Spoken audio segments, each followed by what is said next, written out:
Welcome to the Next Gen Academy, Lecture 4. Our today's topic is handling and processing forensic samples.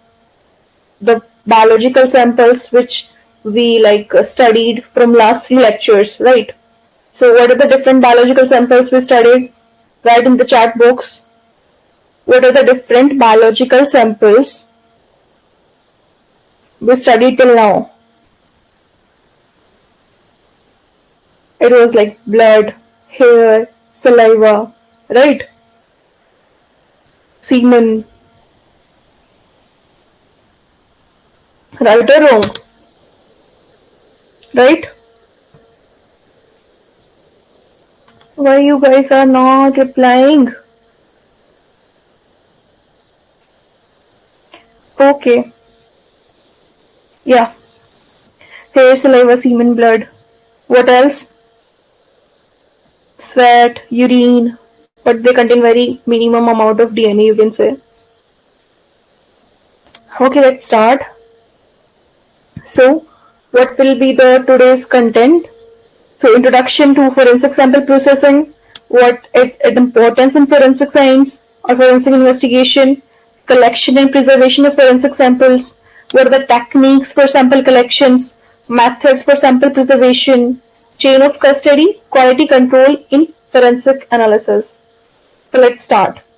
Introduction to forensic sample processing. Handling forensic sample refer to the systematic process of collecting, preserving, and analyzing physical evidence from a crime scene to ensure accuracy and integrity in investigations. Right? What does it mean? Just imagine you are a forensicator in the crime scene, or you become a police officer. So, on a homicide case, means one person killed the other person. So from there, what you can collect, right? So what you have to do is you have to collect it, preserve it, analyze it, as well as you have to document it.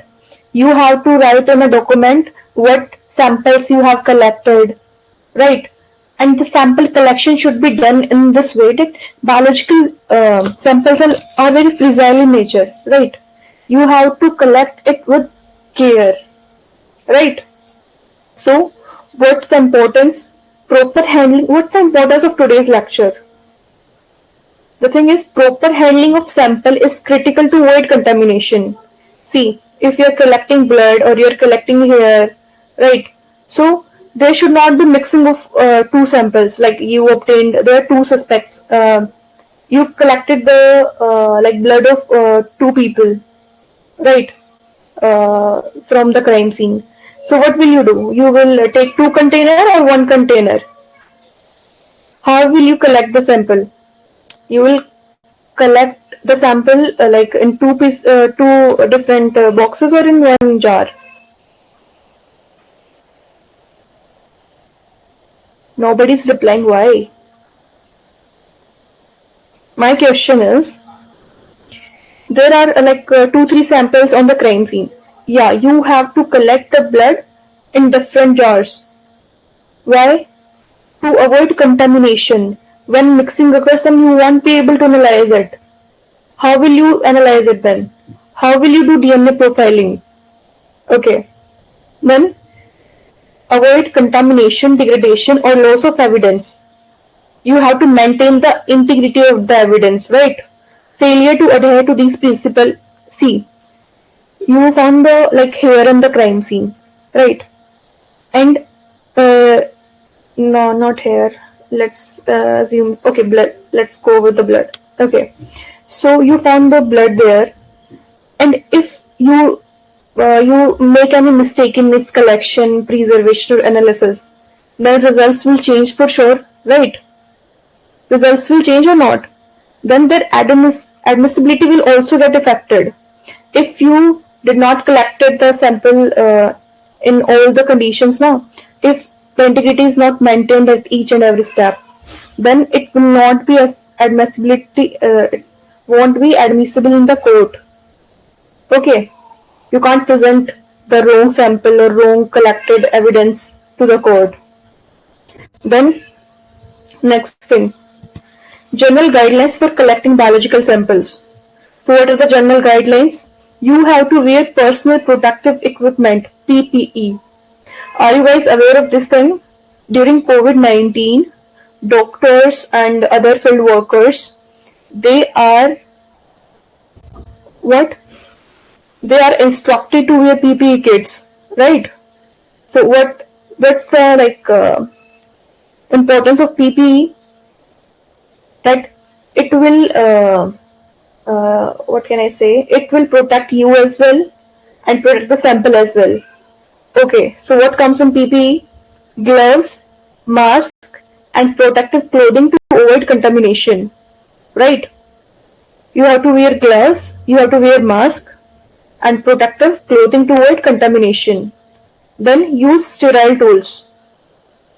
See, biological samples are very you found the biological samples in very trace amount, means very little amount is there. So you have to use sterile tools. Like sterile sample means for forceps, swabs and containers should be sterile. Means these should be contamination free. You have to use the sterile containers and these should be unused.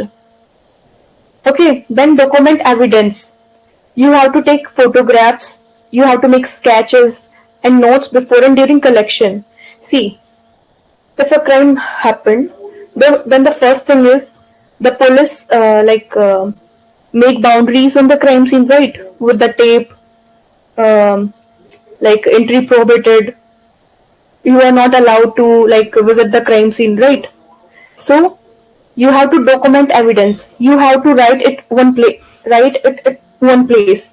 Like what are the different evidence you can collect from the crime scene? You have to take photographs. You have to make sketch, right? You can't change any position. Like if chair is fallen, it should not. You are not you don't have to make it in the right position again. Okay चलो हिंदी में समझाती हूँ. देखो अगर कोई chair है अगर वो गिरी हुई है तो आप ये नहीं है कि आप उसे उठाओगे क्राइम सीन पे पहुंच के. आपको सफाई नहीं करनी है वहां जाके कि अगर ऐसे तहश नहश हो रखा है सब तो आप उसको ठीक करो. समझ में आया? Understood what I am saying? Understood or not? समझ में आया? यार you guys should respond.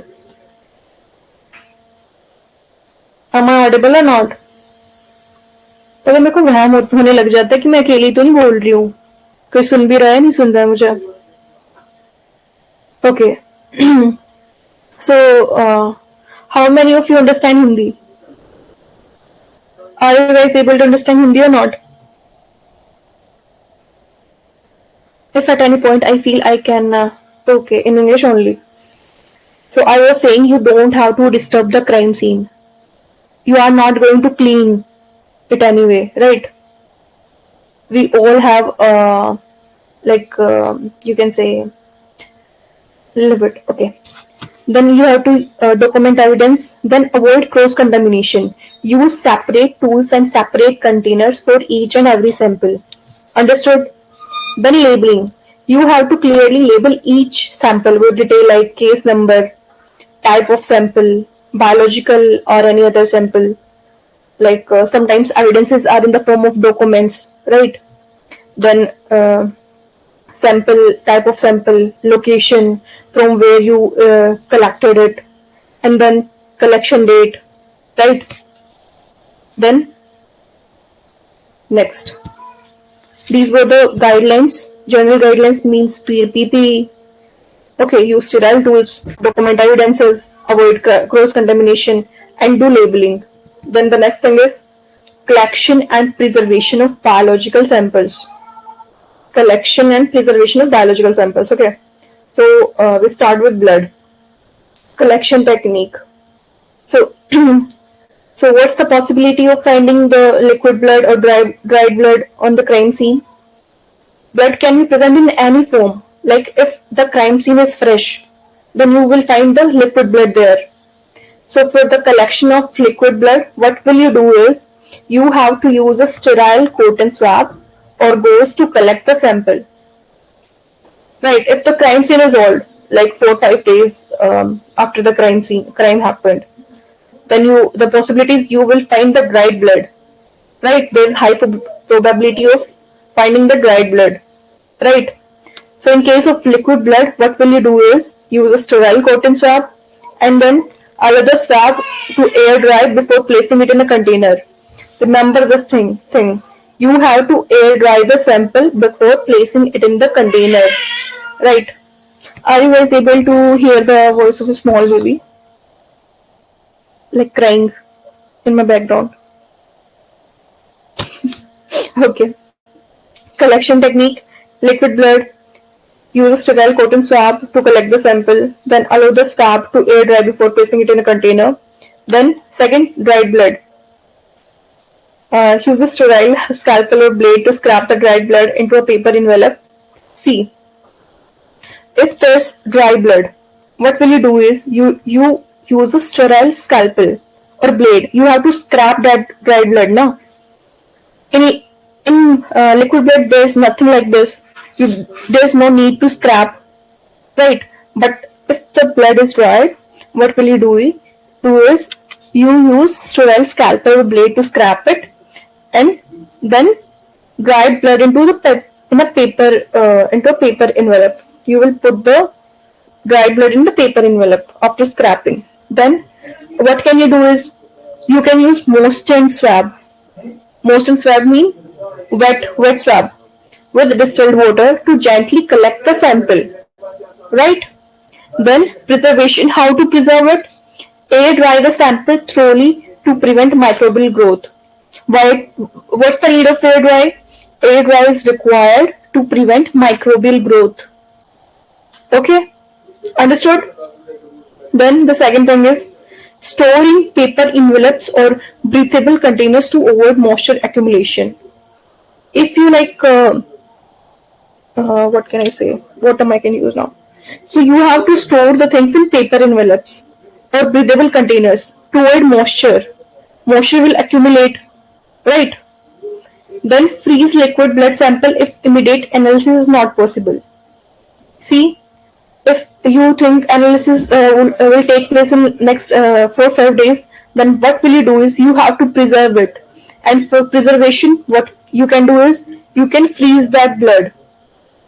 Okay, then avoid plastic containers for dried samples to prevent moisture building. Okay. Okay. We can move to the next slide. Then semen. What are the collection techniques? You can collect from fibers or objects on fibers or objects. You have to cut the stained area, like if it's present in on any shirt or any pant or any other fabric. What will you do is you have to cut out the stained area or swab. You have to swab it with a sterile moistened swab. You have to use swabs, right? The cotton balls. Then on skin or body, use a moistened sterile swab to collect the sample. Then in case of liquid semen, what can you do is use a sterile pipette or swab. Then how to preserve it? Allow the sample to air dry, right? Then you can store it in the paper envelopes.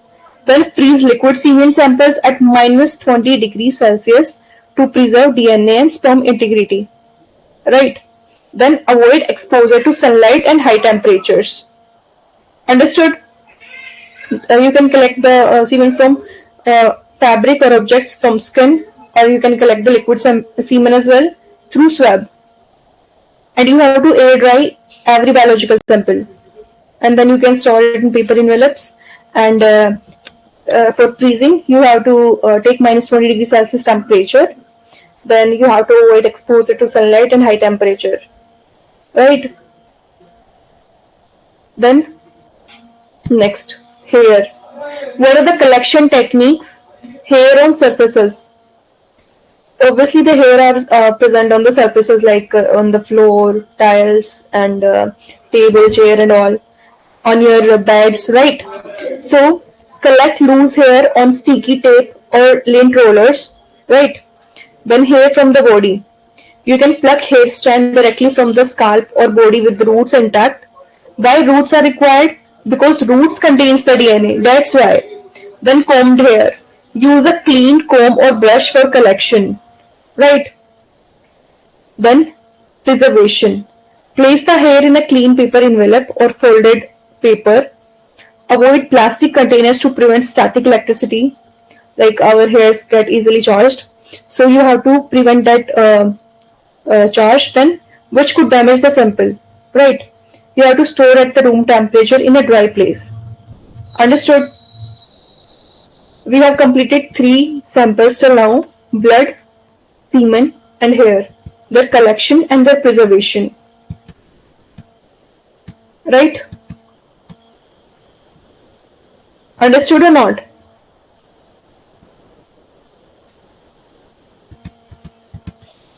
You have to send me a thumbs up before I move to the next slide.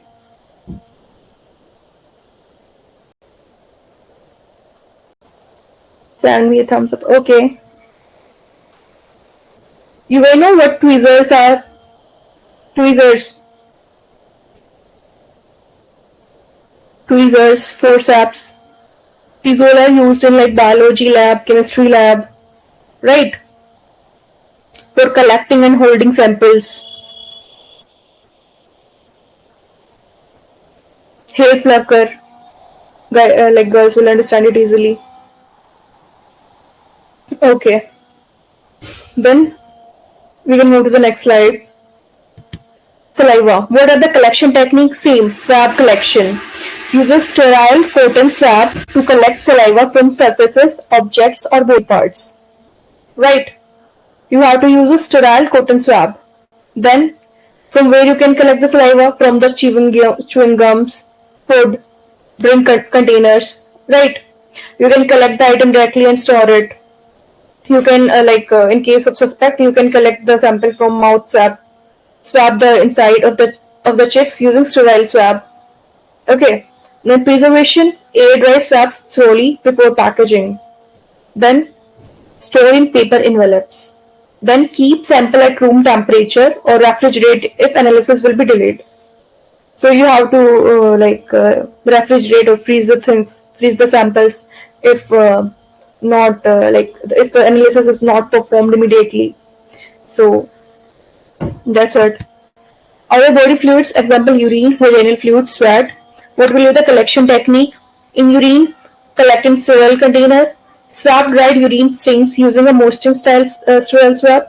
So you are using swabs, like sterile swabs for collection. Then vaginal fluid. Use a sterile swab during the medical examination.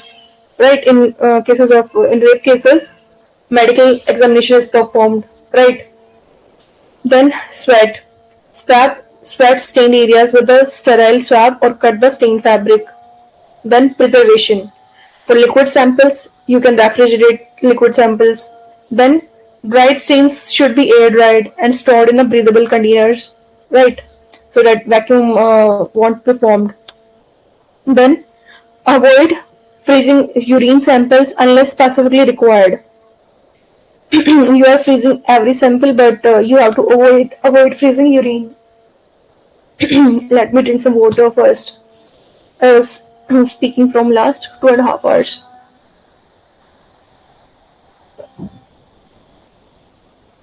Okay.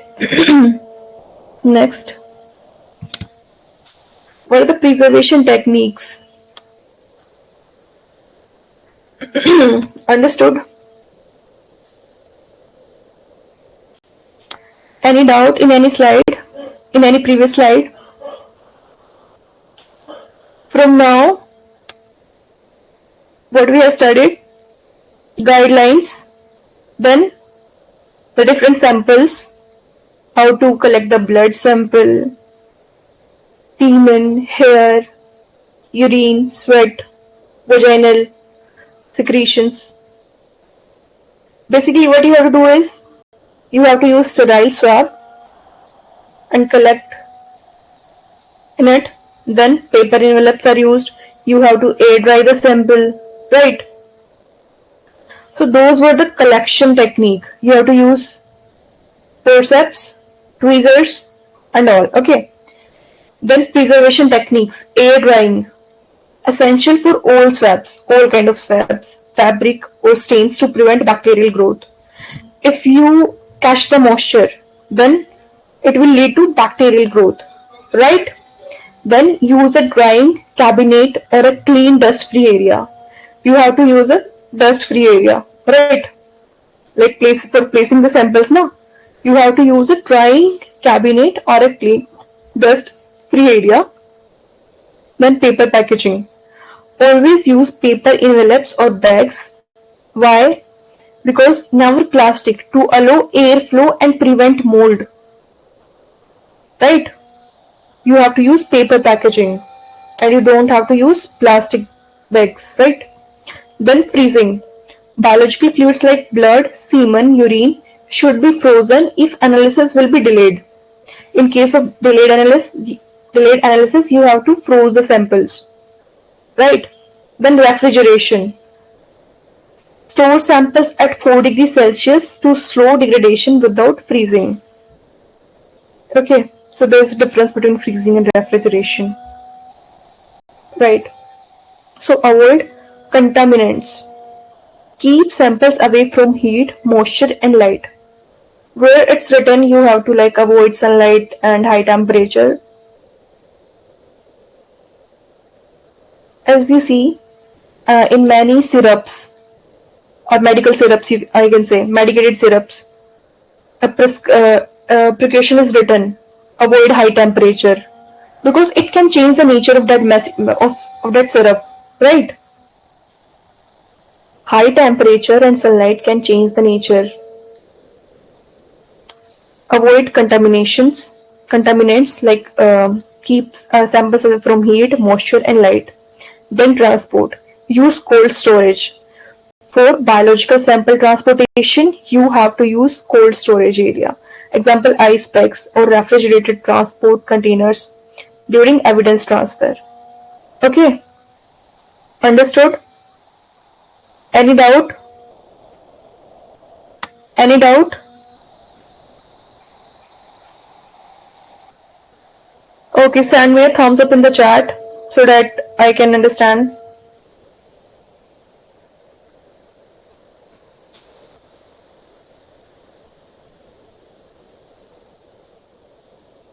Okay, Hanina. You are saying no doubt. Why other people are not responding?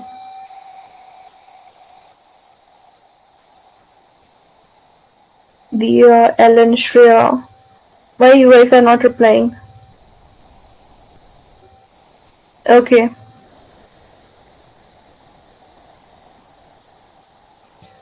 I want 10 thumbs up in the chat. So how many is there? 1, 2, 3, 4. What about other people? Why you guys are not listening to me? Are you sleeping? Or is this lecture boring? Dia, Ellen, Shreya, Anvitha. You guys are not listening to me. Okay. So these are the preservation technique so that you can keep your biological sample safe. Then common errors to avoid. What common mistakes we can do? You have to storing moist sample in plastic. So where to store the biological samples? In paper envelopes. If you store in paper envelopes or like glass jars, okay? Then like if you use plastic, then it will lead to the mold and bacterial growth, okay? Incomplete drying. These are the common mistakes. It can cause degradation of biological material. Then improper labeling leads to loss of evidence credibility. If it is not labeled properly, then it will lead to the loss of evidence, right? So documentation should be proper. Then failure to control temperature. It can result in the rapid degradation of sensitive samples, right? Biological samples are sensitive in nature, no? So failure to control temperature, these are the common mistakes which needs to be avoided, right? Understood? Okay. Now, These are the different samples. So we have to which method need to be used and what preservatives are used for the preservation. So blood, liquid blood, which method? You have to freeze it or refrigerate it. You can use either of the two methods. Then which preservatives are used? EDTA and sodium fluoride.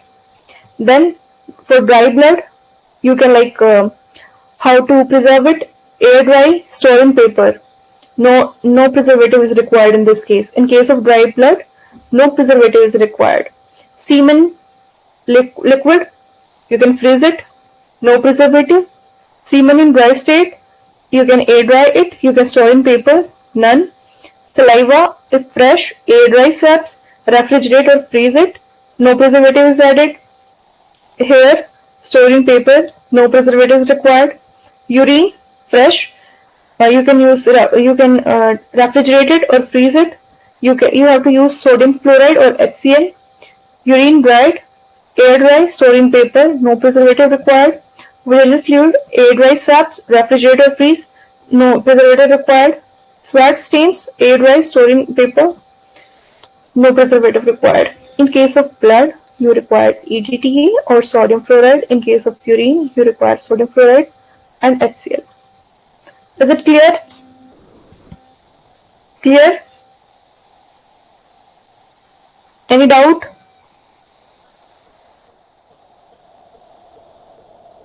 Any doubt?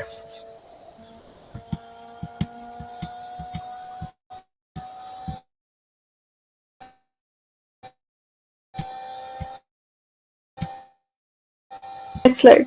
Oh, there are many. Okay. Today's lecture is short, I guess. Or I'm doing it in speed. Okay, no doubt.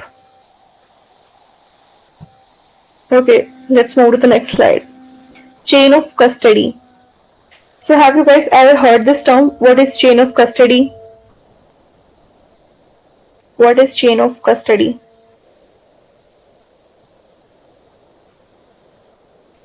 And why it's important to maintain this chain of custody?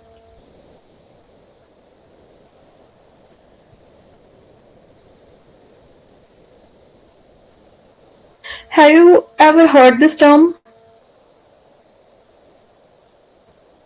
Yes or no? Yes or no? At least reply no or yes.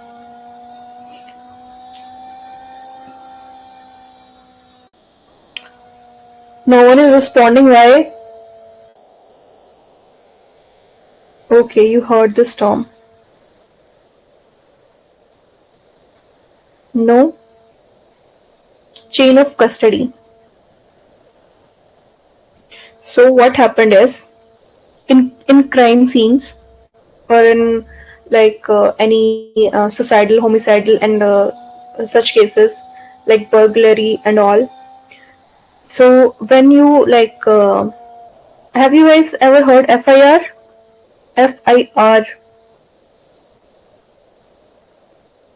FIR. FIR stand for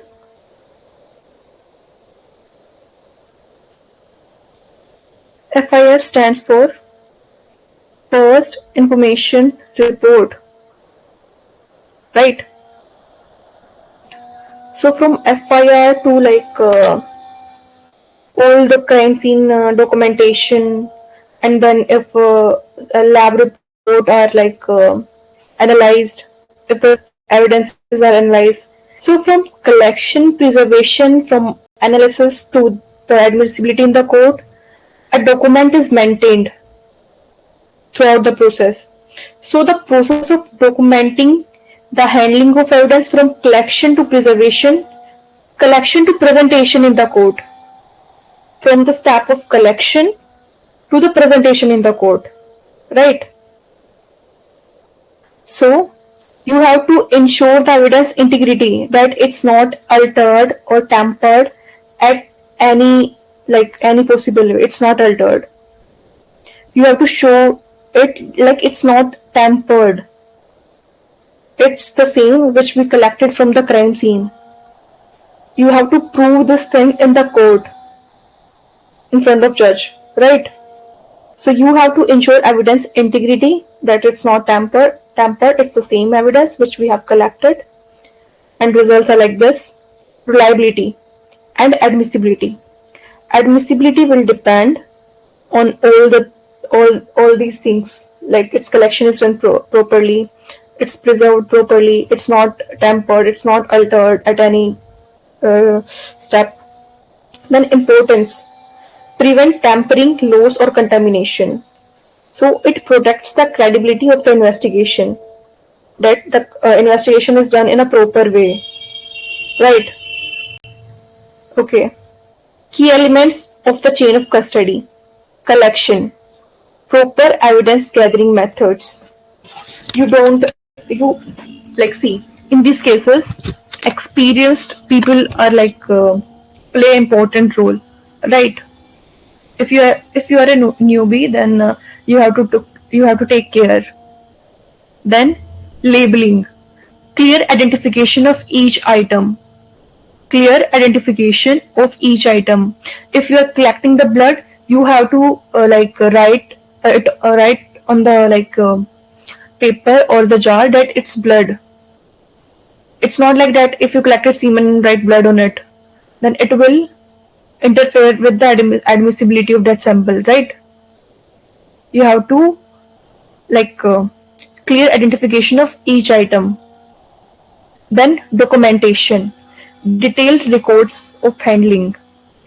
See, if police gives you the evidences, then you have to write in the report that it is hand over by the police by this person, and it's you collected the date, time, location, each and everything, right? Then storage, it should be secure, tamper proof facilities should be there, right?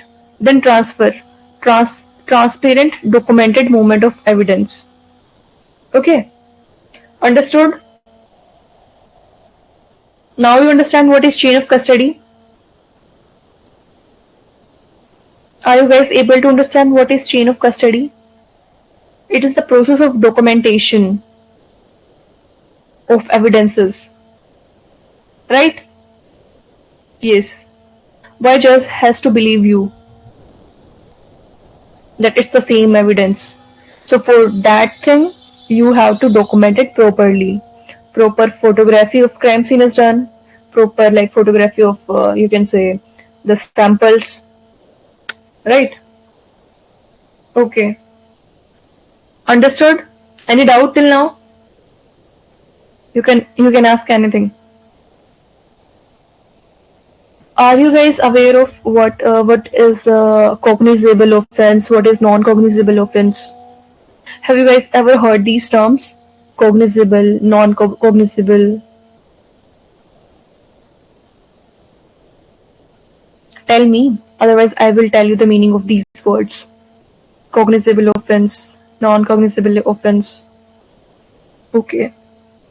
So, if you committed, if you murdered someone, so it's a big crime, or this crime can be ignored. Hmm? Tell me.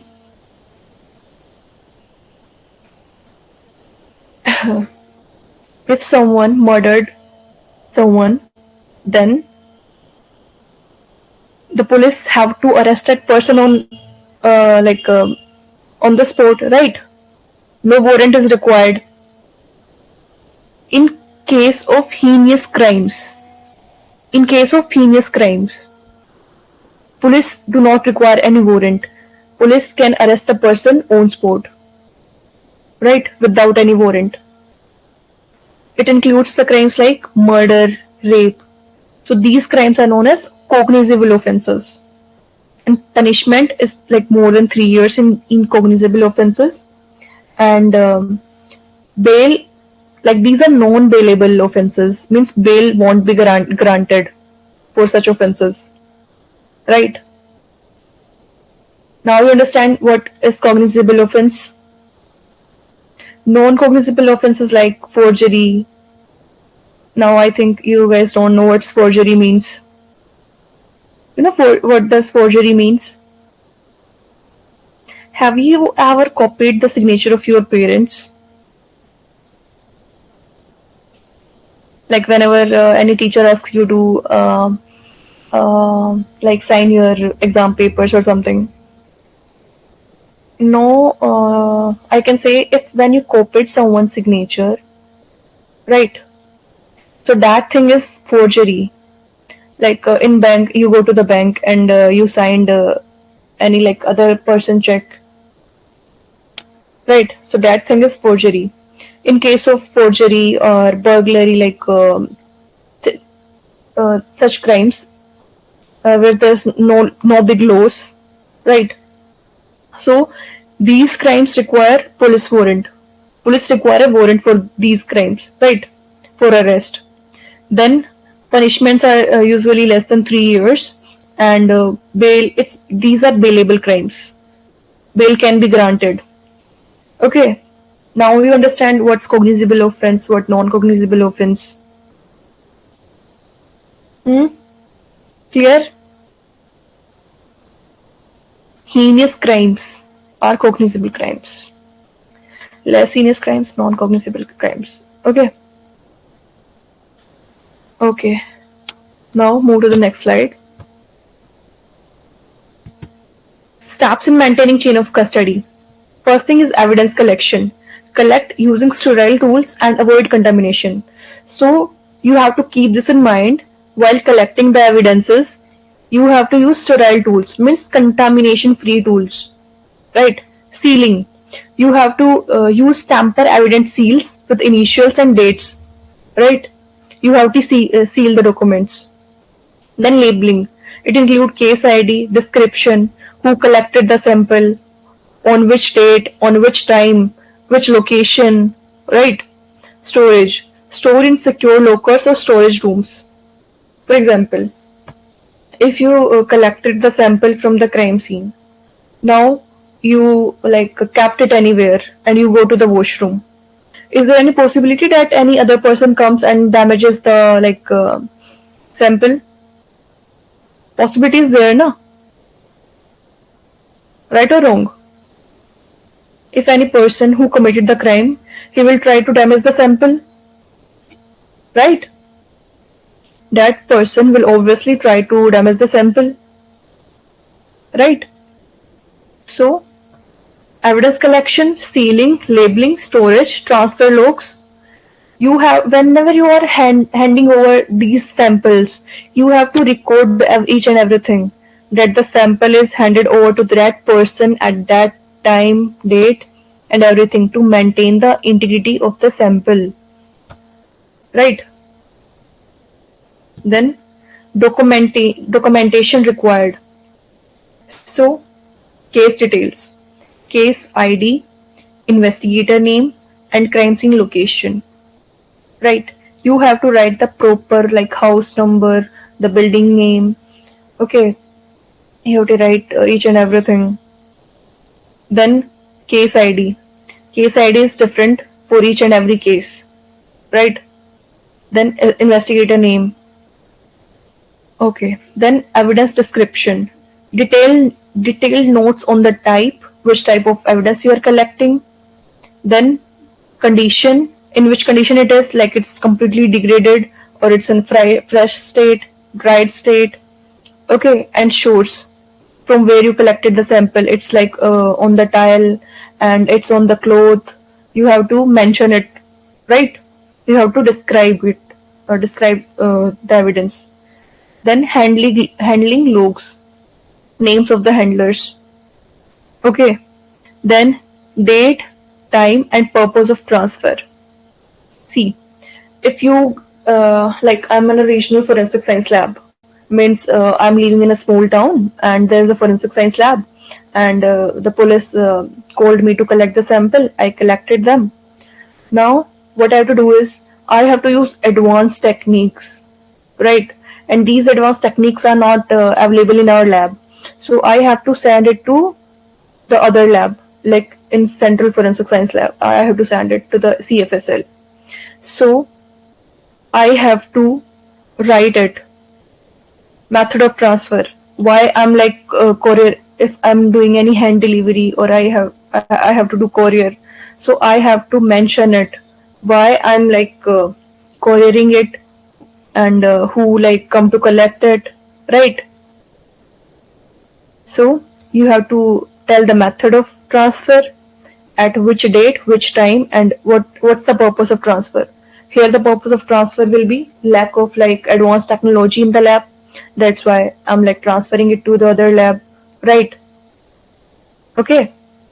Seal integrity check before and after each transfer. Okay. For example, you ordered something from Flipkart. Okay. And now what happened is you receive your parcel, but it's not the tapes are it's opened, I can say. So will you receive it or you will like file a complaint? What will you do? If you receive a parcel and it's open, then will you file a complaint or not? Tell me guys, what you guys will do? Hmm? Someone is raising hand. Yeah, obviously you will not take the parcel now, right? Obviously you won't take the parcel that it's already open. Why should I take it? So in the same way, seals are there in case of the samples now. So seal integrity check before and after each transfer. You won't receive the pack like the sample if it's like so maybe tampering is done there, right? So you have to maintain the seal integrity. And then next, evidence labeling and sealing. Label information, the case number, the evidence item number, collector's name, date, time of collection. Okay. Sealing requirements. Use tamper evident tape. So when you receive any courier or parcel, obviously it's wrapped in the tapes, right? Seal opening completely and sign across the seal. And then when you open the seal, see, whenever you receive a parcel, you have to sign the thing. But nowadays you use everyone is using OTP, right? Whenever the delivery boy comes to your door, you have to tell the person OTP, right? So in these cases, you have to sign across the seal. What are the best practices? Double check labels and seals before transfer. Before transferring, you have to double check the labels, like what's written on the samples, and you have to seal them properly. Right? Someone is raising hand, and who is it? Okay, Amna Chabin. Okay, you want to tell us something or why you are raising hand?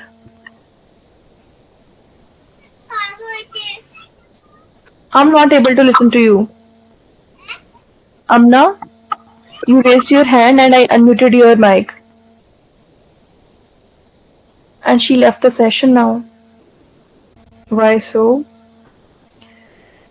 Okay, we should move to the next slide, right? Any doubt till now? You can ask anything, like you can create a imaginary crime scene, and if you are if you want to ask anything, you can. Is this session going interesting or it's boring? Tell me. It's interesting or boring? You guys are not replying. Maybe you are sleeping, right? Okay. Then storage and security. Storage guidelines. Use locked access controlled facilities. You have to use locked access control facilities, right? You should store it in a very safe environment. Then maintain environmental conditions. in temperature, like at proper temperature, and humidity should not be there. Then access control, limited to authorized personnel only.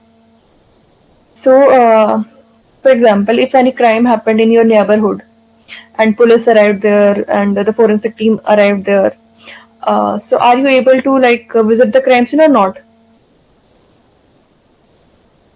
Will the police allow you to like walk over the crime scene? Will they allow you to disturb the crime scene? Or will they put a label that you are not allowed, do not enter the crime scene, the yellow tape, right? So only limited persons are allowed. Then regular audits, periodically verify storage logs and seals. Okay, so they won't invite you to like disturb their crime scene or do any tampering, right? Then next, challenges in maintaining chain of custody, human error. So mislabeling, like you are not focused and you collected the semen sample and you write blood on it. You collected the hair sample and you write something else. So these can be the human error, right? Or you did incomplete documentation. You do not from where you receive the sample, right? You don't know from which location you collected the sample, right? You collect it from the floor and you write on like it's collected from the doors. Incomplete documentation or mislabeling. What can be the contamination risk? Improper handling or storage conditions. You have to store it in like at 4 degree, but you store the sample at like 25 degrees Celsius, 30 degrees Celsius. Obviously, it's a biological sample and it can be deleted easily, right? And then unauthorized access, lack of proper security protocols. Someone tampered with your sample, right? For example, the like culprit is on crime scene, and you don't know that he's the culprit, and he like intentionally damages your sample or changes your sample, right? It's shown in movies, right? Then legal challenges. Failure in maintaining the chain can lead to evidence inadmissibility. If it's not maintained in the report that you send the courier at 5:10 and the police is not saying that they do not receive any parcel or courier, and after 2-3 hours, um, so you have to maintain the timings as well, that the sample is like parceled on this date and they received it on this date, and from from like 5 to 7 you don't know where is the sample. So you have to maintain each and everything. You have to maintain the chain of custody, right? Then importance of chain of custody in court. Why it's important? For the admissibility of evidence, right?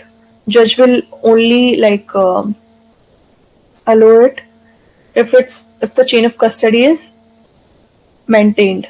You have to ensure that evidence presented in court is authentic and untampered, right?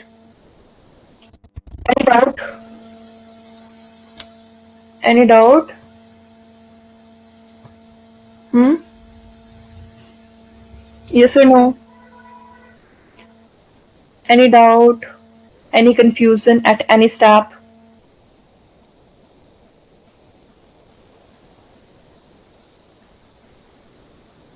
No. Okay. Is there any term you want me to like tell you? Okay. You know what is charge sheet? Charge sheet.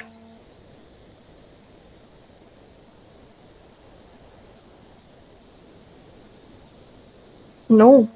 Should I explain this to you? What is charge sheet? Have you guys ever visited any like police station? Like for any purpose?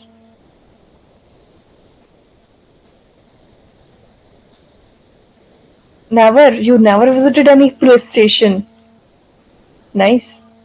See, if any of you like visiting any country or for passport verification, you have to visit your nearest police station for your PCC certificate, police clearance certificate that you have not committed any crime. Right? So nobody visited any crime scene. Any of you, no one, like any of your relative in police or any forensic investigation team? No. Okay. So charge sheet is a record. It's like made in the police station against a like a person. You guys know about sections, the IPC sections now, which the name is changed now. Achar Sahita and something like the names are changed now. IPC and CRPC sections. Like if you commit any crime, which section of law are like which sections are like you will punished on the basis of that charge sheet. If the person committed any crime, a charge sheet will be filed. Right now, you guys know what's charge sheet. And so now tell me, what's the difference between charge sheet and FIR? What's the difference between charge sheet and FIR?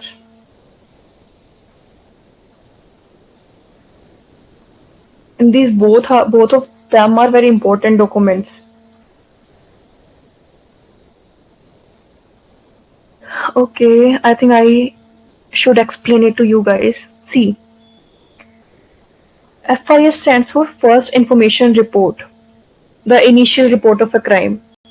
See, a murder happened in your neighborhood, and you call the police and you tell the details that, sir, this happened in our like neighborhood. I heard a noise of like a gunshot, right? So that thing is a FIR. You are the first person who reported the crime. So the first information which the police get, it's FIR, right? And what's the charge sheet? When everything is done, investigation is done properly, the guilty person, the culprit, what sections are like applicable to that person. So that's the charge sheet. Now clear? Clear or not? Are you guys able to understand what I'm saying? Clear or not, or any confusion? Okay, send me a thumbs up if it's all clear. Okay. So what's the importance of chain of custody in court? Admissibility, right? Credibility of investigation, and you have to avoid legal challenges. Proper documentation prevents accusations of evidence mishandling, right? Then quality control. So what is quality control? It refers to the systematic process to ensure reliability and accuracy in forensic analysis, right? What's the importance of this? Ensure admissibility of evidence in the court, maintains credibility of forensic findings. What is validation? Process of providing that forensic methods and procedures consistently produce accurate and reliable result. Okay, someone is raising hand, I guess. And who's this? Okay, Akkapur. Who was that? Akarupu Pujam. Sorry to mispronounce your name. Okay, so what is quality control? Refers to the systematic process to ensure reliability and accuracy in forensic analysis, its importance in admissibility, and to maintain the credibility, right? So what is validation? You have to show it that you have to show it. Okay, no worries, no need to say sorry. So validity means that you follow the proper procedure in analysis and your results are like accurate. Then types of validation: internal validation, external validation. Internal validation conducted by the lab to verify its own methods, that we use this method of biotechnology, like we used PCR for DNA profiling, and results are like this. Okay. Then external validation, independent assessment by external agencies. See, if there is any FSL, forensic science lab, and they do not have the proper technology, they do not have the advanced tools in their lab. So what will they do is they can send it to a you can say they can send the sample to any private lab which have all the advanced tools, right? Then these are like validation, internal validation and external validation. Then steps in validation: defining objectives, determine the purpose of the method, like which techniques you use, which method is used. Testing reproducibility, ensure the method works consistently under various conditions, right? Accuracy testing, compare result with the known standard. You can check their accuracy. Then sensitivity analysis, tests the ability to detect small amount of material. You guys know what sensitivity? It's not about like the touch sensitivity. What is sensitivity? Have you guys ever heard of ammeter and the instrument used to measure current? Ammeter, voltmeter. Have you guys heard this term? Now I will define what sensitivity. See, if the sample is in very small amount, then it can detect. If there is very small current, then ammeter can detect it, right? For detection, have you guys ever heard of tester which we use in our homes to see if the electricity is okay or not? Like you put it on wire and you can see the flow of current. So it basically detects the current, right? The same way sensitivity analysis tests the ability to detect small amount of material. Then peer review, independent verification by experts. What are the expert opinions? Right?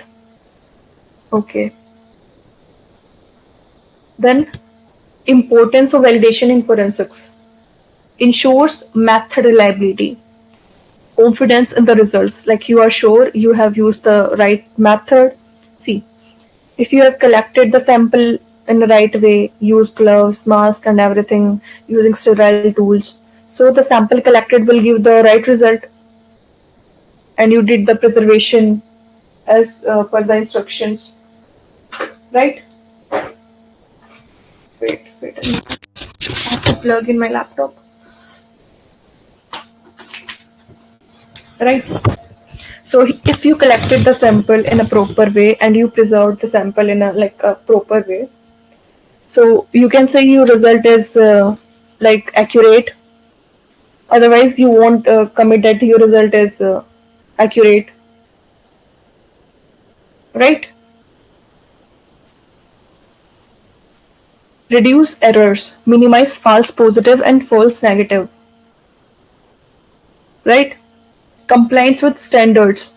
So there are some standards, some ISO standards, and have you guys ever heard of NABL?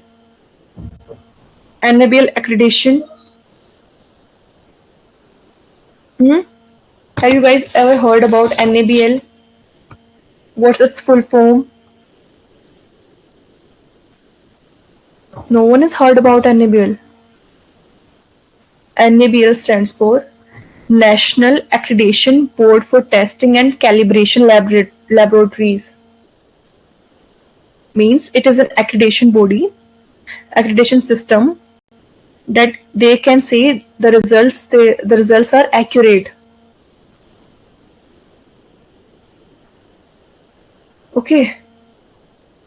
Then reduces errors, minimize false positive negatives, compliance with standards, adheres to ISO, IES 17025 and other regulatory standards. You have to follow some rules and protocols now. ISO stands for ISO stands for International Organization for Standardization. Right? They developed a standard that to ensure the quality, safety, and efficiency of products, services, and systems. Okay, they ensure the like quality, the safety, right? Okay, now legal admissibility. Validated methods are more likely to be accepted in the court. These, if the labs are accredited with ISO, they are ISO certified labs, then like their admissibility is like more in the court. Like they have followed some standard rules, protocols to do examination. Have you guys ever heard about this lab is ISO certified lab? I think no. Okay, we can move to the next slide. Then, what is contamination? What is contamination? Introduction of extraneous material to forensic samples affecting result. Right? It will change our result. If there is any contamination, then it will affect our results. Do you know what are contaminants? The thing which contaminate our sample are contaminants, right? Sources of contamination. It can be human error. Example, touching evidence without the gloves. Right? It can cause contamination. Environmental factors. Example, dust, moisture. It can contaminate our sample. Right? For example, there is a like crime scene in an open area and there are blood pools there, and like suddenly the rain started. It started raining.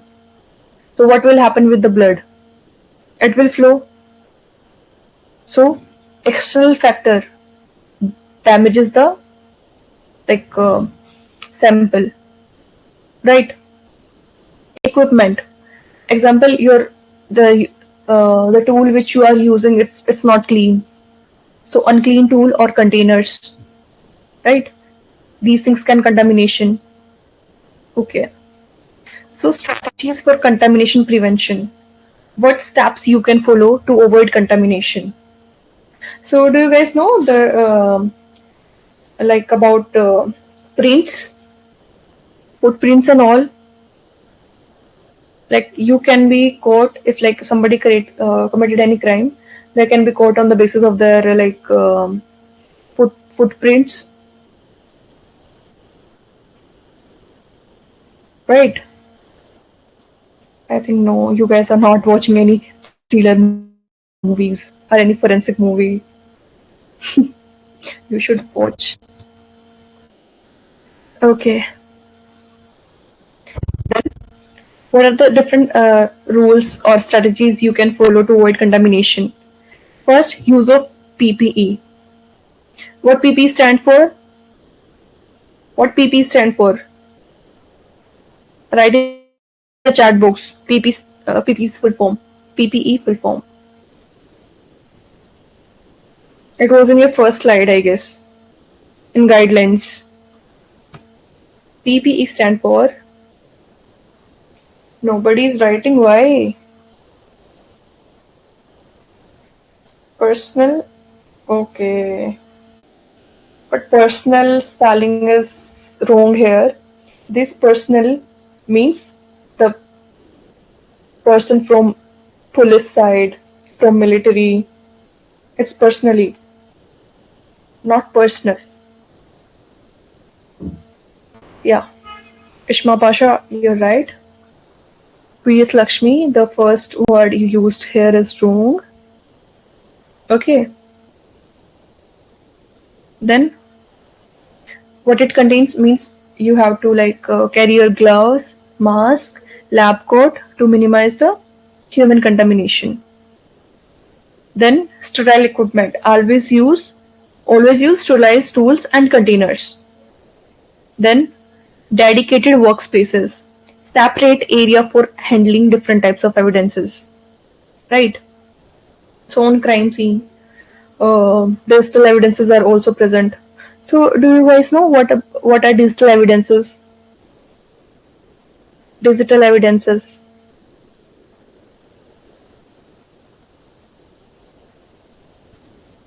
Digital evidences. We are dealing with biological evidences. But I'm asking about digital evidences. Hmm? These are of more importance. Okay, nobody knows. What are digital evidences?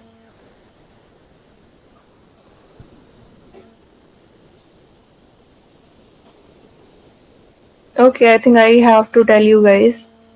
Digital evidences are like your mobile phone, your laptop, your iPad.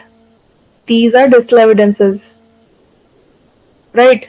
You have sent an email to someone, you are blackmailing someone, okay, and that person took the screenshot. It also comes on like whoa, in digital evidence. Yeah, text, voice recordings, these things. Okay. Then sterile equipment. Always use sterilized stores and containers, dedicated workspaces. So different evidences are collected. So a separate area for handling different types of evidences, right? Then sample isolation. Handle each sample individually to avoid cross contamination. For example, you find a mobile phone on the crime scene, and blood is there on the crime scene. Sorry, blood is there on the mobile phone. So it will fall under which category? Biological evidence or like digital evidence? Tell me.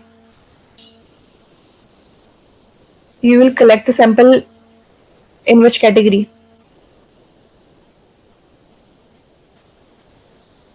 I'm not judging you guys. You can send anything.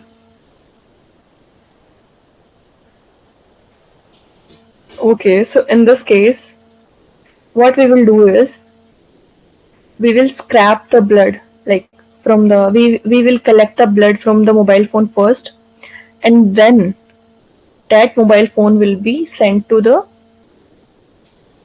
experts.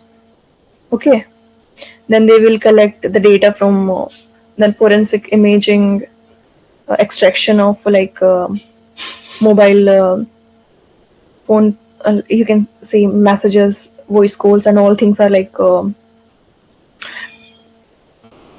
examined. Okay, then sample isolation. Handle each sample individually to avoid cross contamination. Then regular cleaning. Decontaminate workspace and equipment regularly. Right. If there's a tool in the laboratory and it's not used oftenly, so it doesn't mean that dust will so you have to clean the sample like what I was saying. You have to clean the equipments regularly, right? Okay. Any doubt? Any doubt? No. No doubt. Okay. Move to the next slide. Quality assurance measures. Proficiency testing. You have to regularly test analysts to ensure skill consistency. Audit and accreditation. I was like talking about ISO, NABL. So periodic evaluation by external agencies. Then SOPs, standard operating procedures, clear standardized protocols for all processes. Documentation, comprehensive record of all procedures and tests. Now we will start doing MCQ, but before doing this, we are going to do a case scenario. We are going to solve a crime. Okay, so I have made a fictional crime scene for you guys. January 10, 2025, at approximately 10:45 p.m., Mapletown police responded to a distress call reporting suspicious activity in apartment 303 at Sunrise Heights. Upon arrival, officers found a 35-year-old woman identified as Anna Clark deceased in the living room.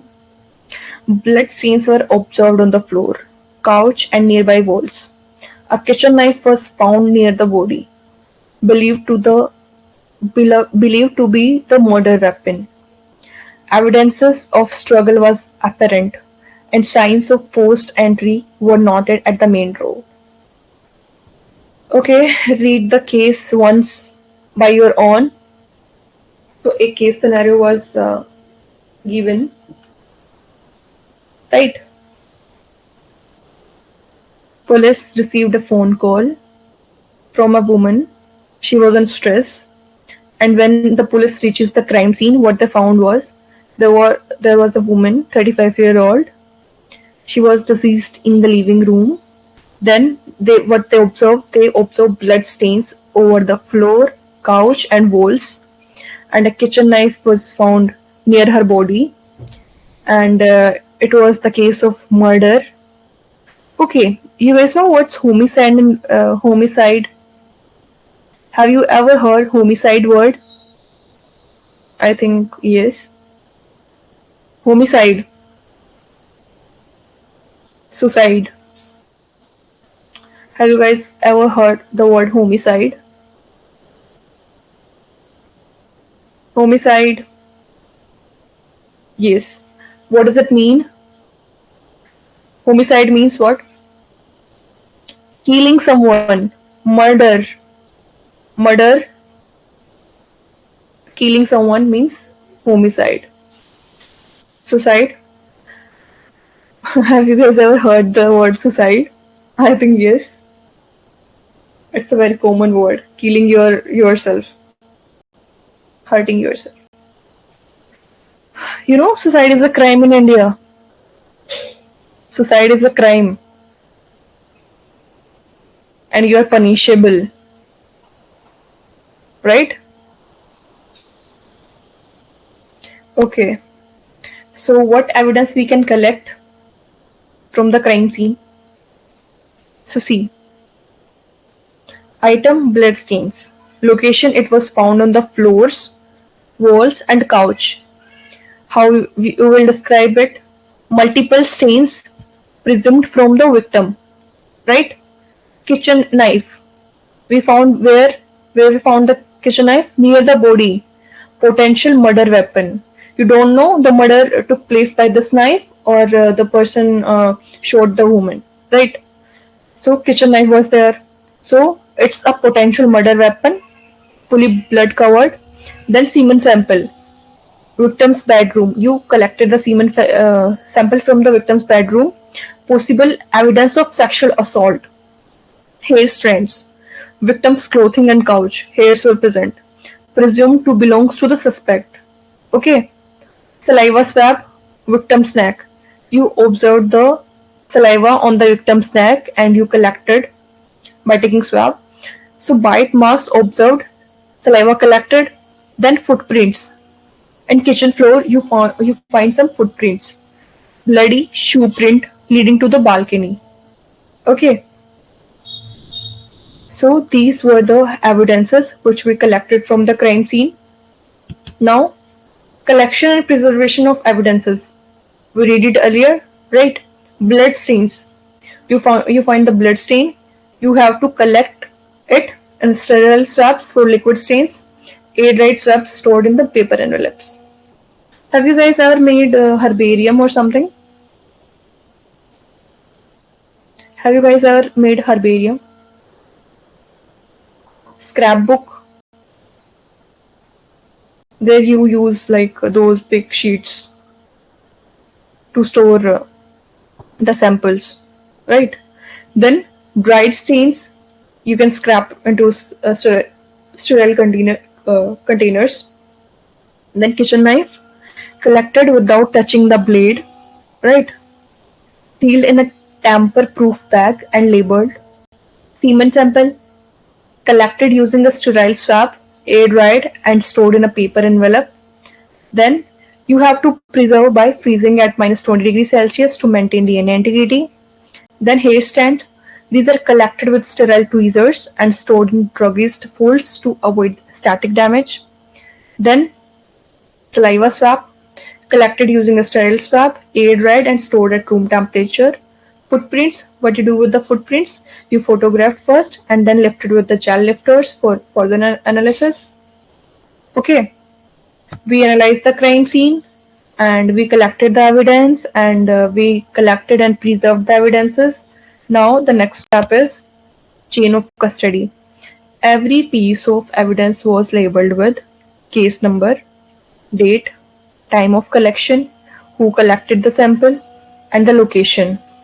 See how the location is written here.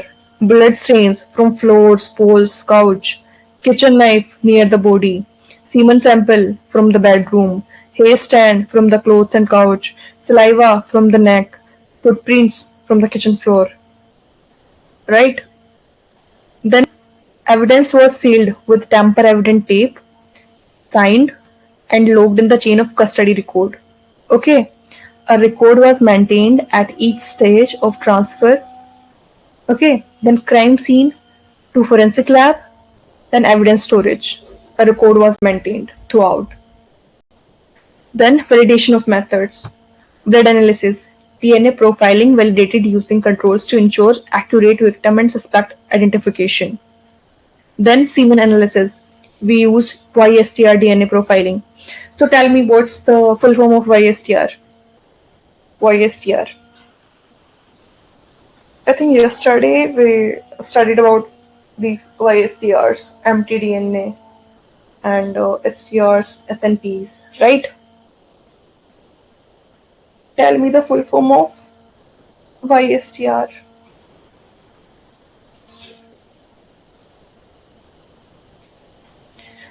STR stands for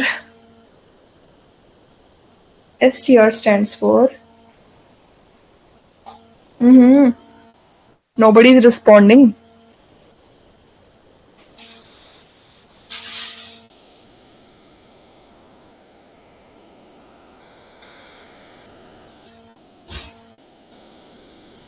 Nobody is responding. Y chromosome short tandem repeats. Very good.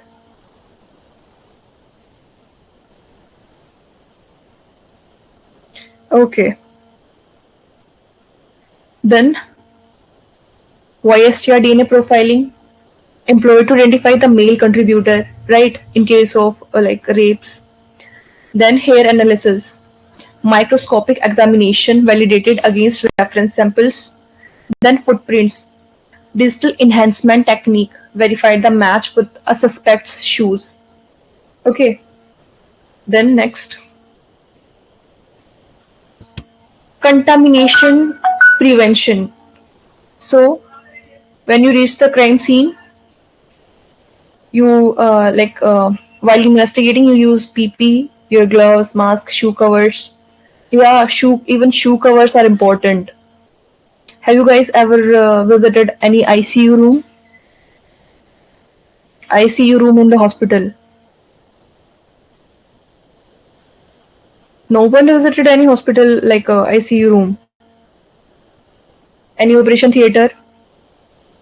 So there you are like provided with shoe covers, right? You can't enter with your shoes. You have to cover your shoes with the shoe covers. And have you ever visited Taj Mahal? And when you have to go inside that what was that thing? So you have to buy these shoe covers, right? So shoe covers during evidence collection, you have to use sterile tools and containers were employed for every sample to avoid cross-contamination. Then workspaces were decontaminated before and after handling evidences, right? Okay. Next, forensic analysis and findings. Blood analysis is done. DNA from the blood on the knife and bowls matched the victim, right? Then semen sample. See, the blood was of the lady, right? Because she was killed, na. So, when DNA profiling was done, it is confirmed that the DNA is of the like lady. Then semen sample. DNA profile obtained matched a convicted felon, James Watson, on the criminal database. Wait a minute. Watson Creek was there, right? Who find the like double helical structure and all. So semen sample, it convicted like criminalist, like the person. It matches with the person. Hair analysis, hair strands found on the victim matched James Watson's DNA. Okay, so there are some suspects that it can be of like that person and that person. Then saliva analysis, it matches with the Watson's DNA profile. Then footprints, that size 10 shoe prints match the shoes recovered from the Watson's residence, right? Then case resolution, case is solved, like blood matched with the lady and the semen sample, hair and all matched with the person named Watson. Then James Watson, a 40-year-old construction worker with a history of burglary and assault. What was his motive? Attempted burglary escalating to sexual assault and homicide. Then timeline reconstruction, that he breaks the apartment around 10 p.m. and then he attempted a robbery in that house but was confronted by the victim. Then evidence suggested a physical struggle was there between the two, resulting in the stabbing. Have you guys heard the news of Saif Ali Khan was stabbed, right? 6 times, I guess. I heard this news. Then, outcome, Watson was arrested on January 15, 2025. In court, the prosecution presented DNA evidence from the blood, semen, and saliva, hair analysis linking Watson to the scene, and then matching footprints from the suspect shoes. So, tell me now tell me, it is a cognizable offense or non cognizable offense? It's a cognizable offense or non-cognizable offense. Heinous crime, right? So it is a cognizable offense and police can arrest Watson without any warrant, right? Right? Why nobody is responding? Is this session this much boring that you don't even want to type anything? Yeah. Okay. Now move to the questions. Now I will check your knowledge. Okay. Let's start. We can start the question answer session now. And if you guys have any doubt, you can simply ask in the chat box, or you can raise your hand and I will unmute your mics. First, C. Okay. What is the best material for storing dried biological sample to prevent degradation? Dry sample is dry, right? What we will use? Plastic bag, metal containers, paper envelopes, glass jars. Okay.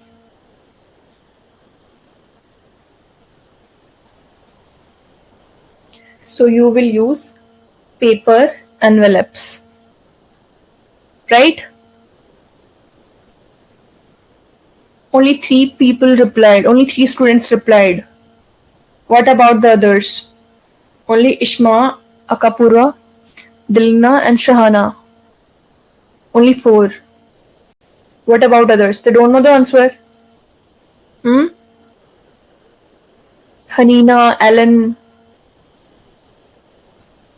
Divya, Anvita, Lakshmi Padmini. Why you guys are not replying? Okay. Shreya is writing all the answers at once. We can do one by one, right? We are not in a hurry.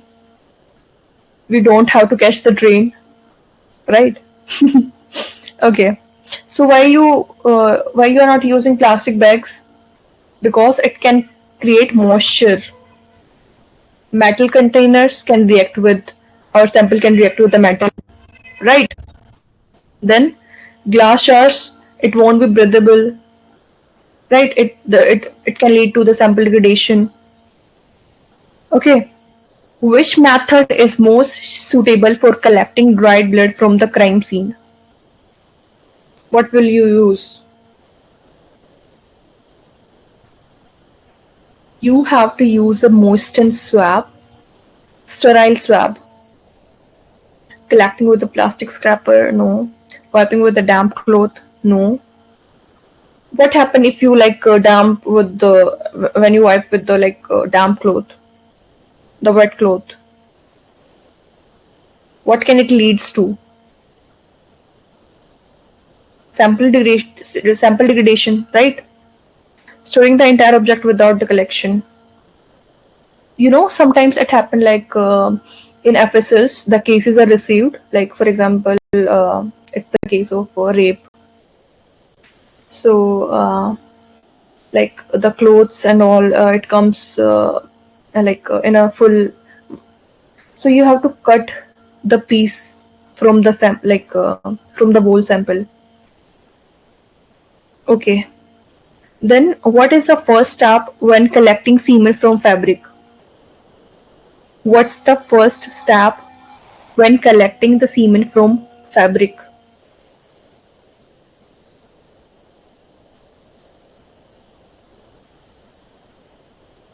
Cut out the stained portion. Yeah, you have to cut out the stained portion of the fabric. You won't carry the whole fabric to the lab. Cut out the stained portion of the fabric. Okay. Only one girl answered. What about other? I think very less people are interested in this class.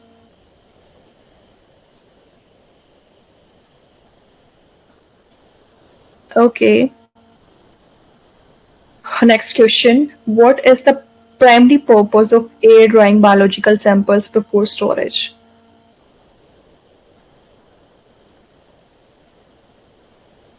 Okay.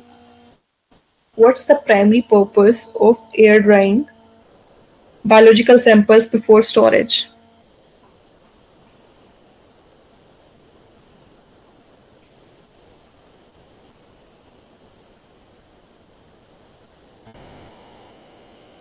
Port B.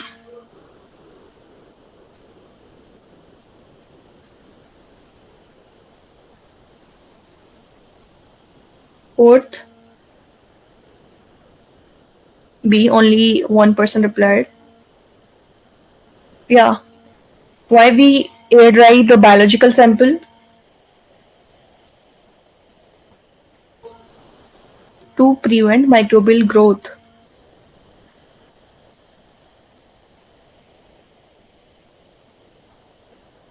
Okay. So we can move to the next slide.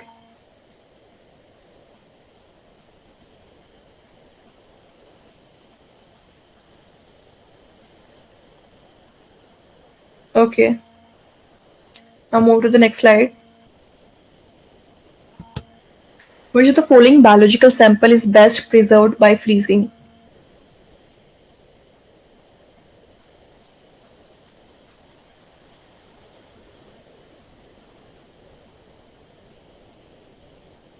Which of the following biological sample is best preserved by freezing?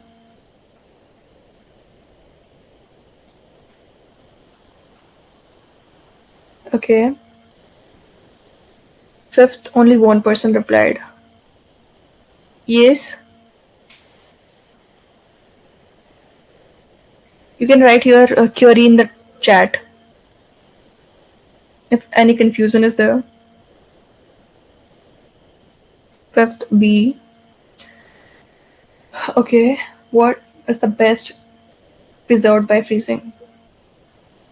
Yes, semen. Right answer. Now move to the sixth question.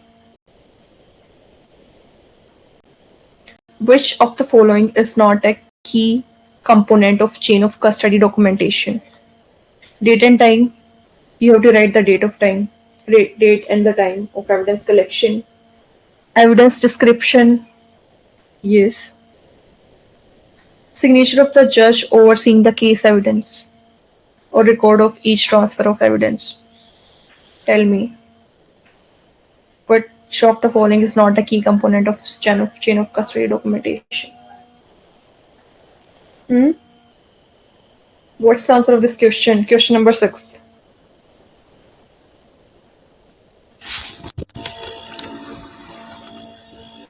What's the answer for question number 6?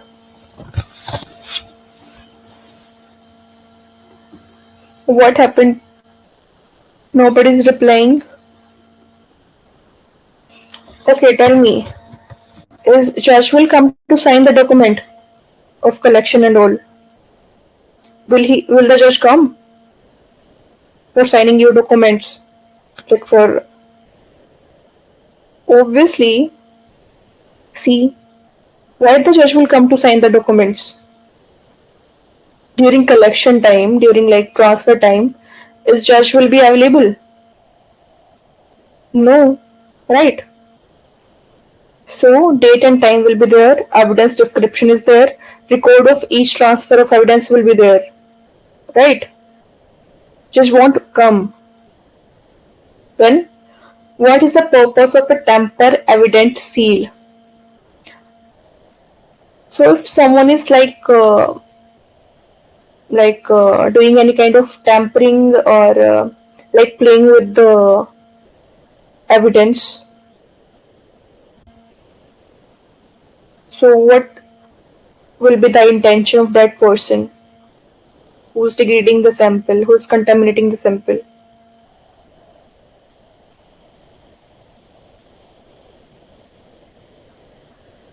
What's the purpose of tamper evident seal? To read this, tamper is different.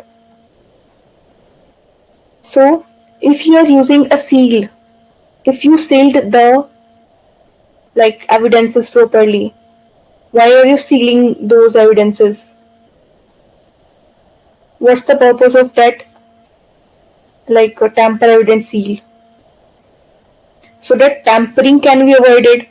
That's why we are using the seal to avoid tampering, right? To avoid contamination. So what's the answer of question number 7? We are using it so that we can detect if the evidence has been accessed or unaltered, right? So what's the answer of question number 7? It's B. 7th, B.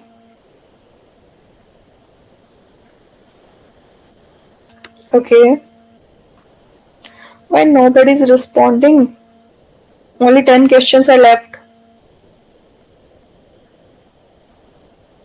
Question number 8.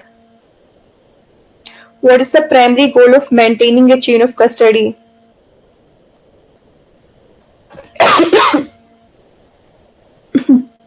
Even my throat starts paining, but you guys are not responding. What is the primary goal of maintaining a chain of custody? Please do reply, guys. What is the primary goal of maintaining a chain of custody? What is the primary goal of maintaining a chain of custody? Am I audible or not? No. Or yes?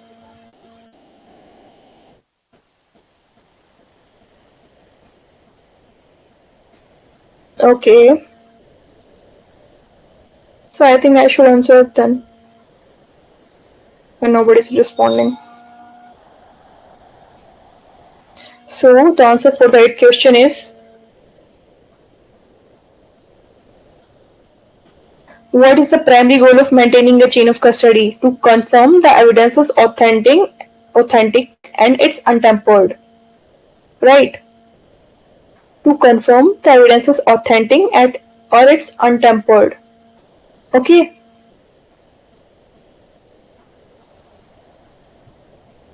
Okay. Now move to the next class. To the next slide. Who is responsible for maintaining the chain of custody? Who is responsible for maintaining the chain of custody? Forensic scientist, the crime scene investigator, the court clerk, or every individual who handled the evidence. Who is responsible?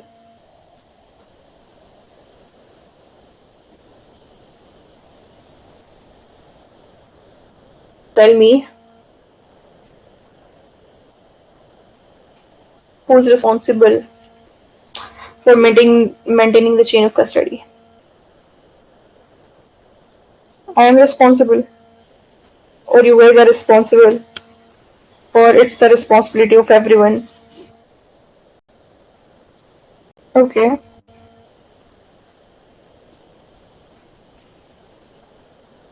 No, it's not the responsibility of the family.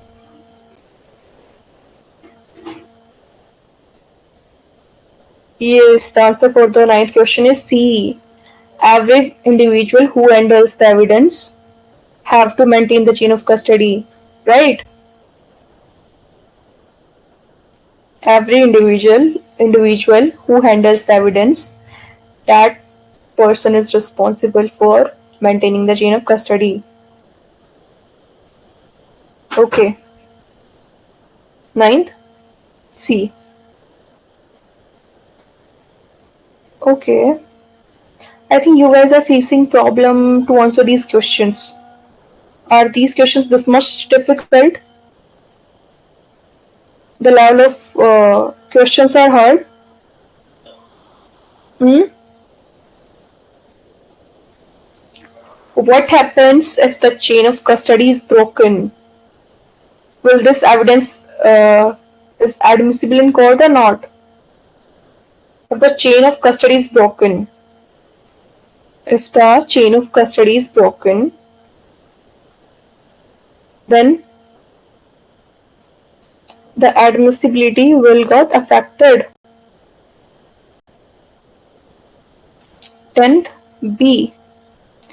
Then court will not accept this evidence because the chain of custody is broken. The same way, if you receive a parcel which is like not sealed, obviously we won't receive it. The same way, the court will not accept this the evidence. Yes, Hanina, Nasreen, you can speak. I unmuted your mic. Okay. I think nobody wants to talk to me. I don't know why. They unmuted their mic and then they don't speak anything. I don't like it. Nobody is doing any kind of interaction with me. I'm just speaking like a RJ. I took the class and then say bye bye. Okay. So, what's the main purpose of validation in forensic science? What is the main purpose of validation in forensic science? What is the purpose of validation in forensic science? You guys are not showing interest. Am I this much boring? Okay.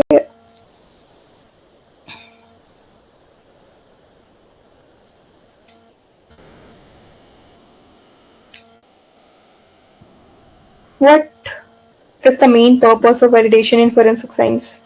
Why we are validating? To ensure methods are consistent and reliable, to increase the speed of forensic analysis, to reduce the cost, to enhance public trust in forensic labs,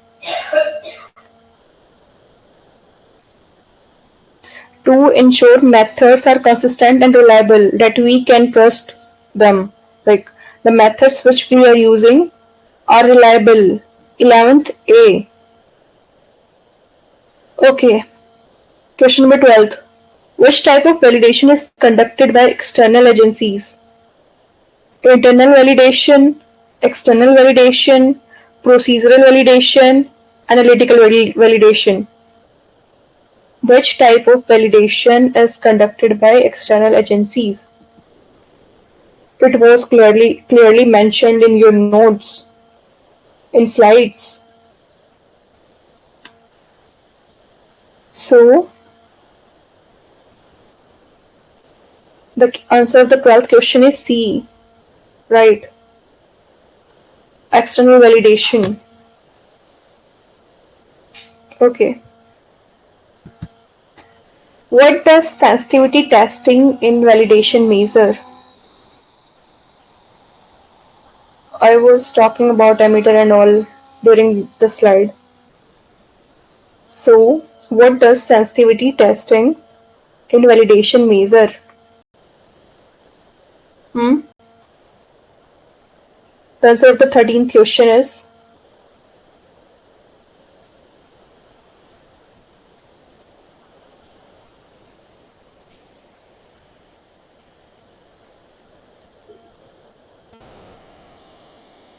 do you guys have any group or something? Like on WhatsApp or any other, like on this app?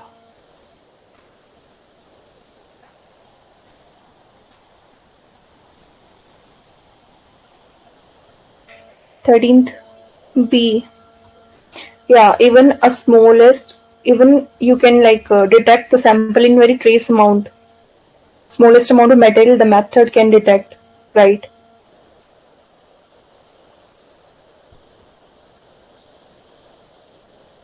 Okay. So, what I was asking, is there any group or something on like app or any WhatsApp group of you guys?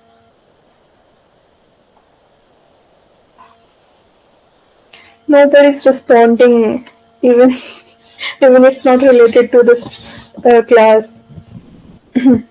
Okay. If you guys are not interested in talking with me, then we will switch to the next question. Okay. So the answer for the 13th question is B. Now over to the next question, question number 14. Why is validation important for legal admissibility of evidence? Why is validation important for legal admissibility of evidence? 14th, like it proves the qualification of an investigator. It ensures the method meets scientific standards. It speeds up the trial process. It helps reduce the number of exhibits. What's the answer for the 14th question? What is the answer of the 14th question? It's B. It ensures methods meet scientific standard. What is validation important? Why is validation important? It ensures that the methods meet scientific standards. That's why ISO, NABL are there. So, which international standard is often followed for forensic lab validation? So, the answer for the 15th question is, the answer for the 15th question is A. Right. ISO, IEC. See, there are like different standards for different, you can say, labs. Forensic science lab, it will be different. For biotech lab, it will be different. For biochemistry lab, it will be different, right? So for forensic lab validation, it's ISO IEC 17025. It's clearly mentioned in your slide. Okay. Question number 16th. What is the most effective way to prevent cross-contamination? What is the most effective way to prevent cross-contamination of forensic samples?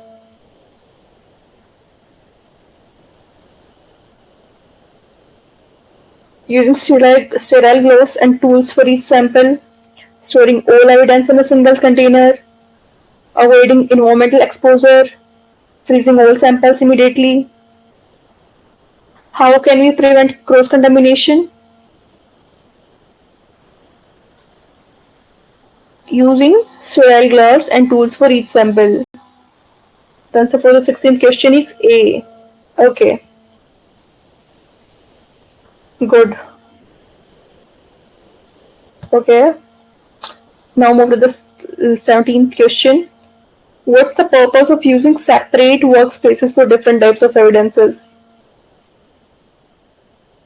It's to increase workflow efficiency, to prevent cross-contamination, to comply with workplace safety regulation, to simplify evidence handling. What's the purpose of using separate workspaces? Why there's different chemistry and lab, different bio lab, different digital lab? To prevent cross-contamination, right? Okay.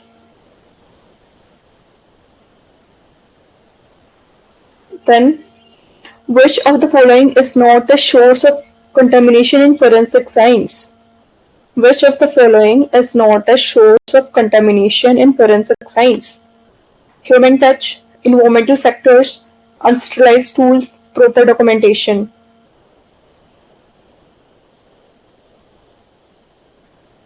Obviously, common sense question it is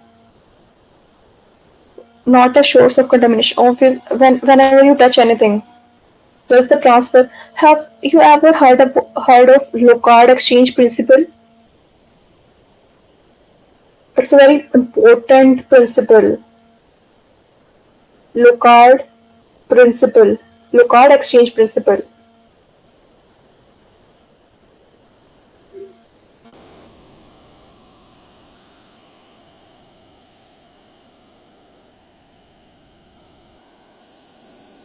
Hmm? Have you guys ever heard about Locard's exchange principle? See, whenever you touch anything, the exchange of material happen. If you visit any place, then you will leave your trace there in the form of footprints, right? So what this principle says that the perpetrator of a crime will bring something to the crime scene and will leave something to the crime scene, right? So the answer of the 18th question is D. Now, question number 19. You are saying C, before and after handling evidences. How often should workspaces? Okay, yeah, right. What about question number 20, the last question? After that, we will do some interaction. Okay. What is the best type of seal to use on evidence containers?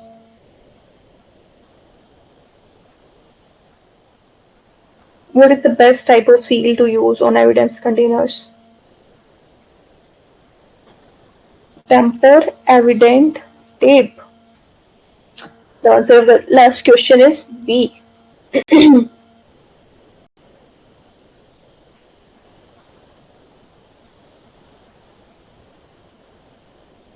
Yeah, the answer for the last question is B. Tamper evident tape.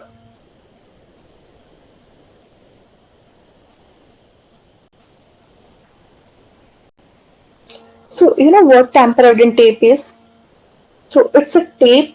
When we open it now, it will leave its trace. It will leave its residue, right? The sellotape which we have in our houses, it won't leave any trace. If you the same tape which comes on our parcels now, the big like white tape. When we open it, residue remains and the pattern is formed on the surface. Okay, understood? Any doubt, any confusion, anything else you want to discuss with me? But I think you guys are not interested, not in the session.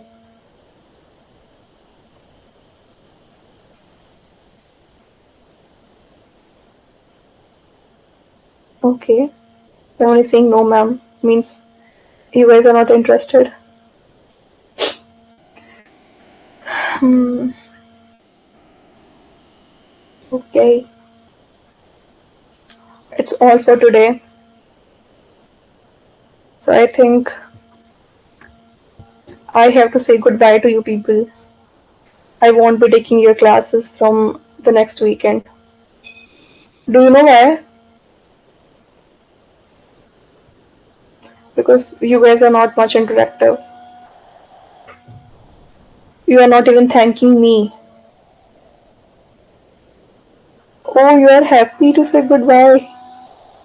Now I will surely take the class next weekend. And instead of 2 hours, I will take 3 hour class.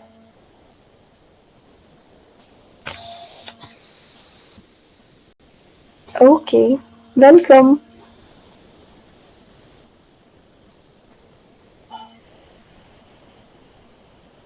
So it's all for today's session. If any doubt and confusion, I'm like still available. Okay, it's very interesting class. How you guys develop interest in forensic science? Like why you buy this course? Why you become interested in like forensic biotech? In forensic science mainly. Biotech is just you are like using techniques, PCR, and DNA profiling, STRs and all. You know, I was teaching bioinformatics students, and there's whole sequencing tools, BLAST, FASTA, and all.